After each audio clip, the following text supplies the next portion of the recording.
We absolutely still live race in practice. We live race in our lives, in our everyday moments, experiencing the world in ways that are mediated by racialized social categories and relationships. We all have a racialized identity, a racial identity. And I've got the kind of surprised Pikachu emoji there because for most Black and minoritized people, that will be obvious, but it's really, really important that I say that. So there is a tension there in understanding race as unreal as a scientific category, but absolutely real in the present moment in terms of how we structure our world with our social categories. And there's a real tension there in understanding that unreality and the reality.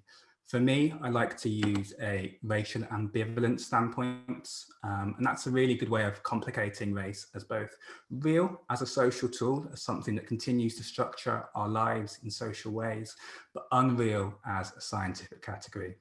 And we can understand the consequences of race according to racialization, which highlights the processes of racial categories while rejecting this notion of race as fixed, natural, or based in scientific data.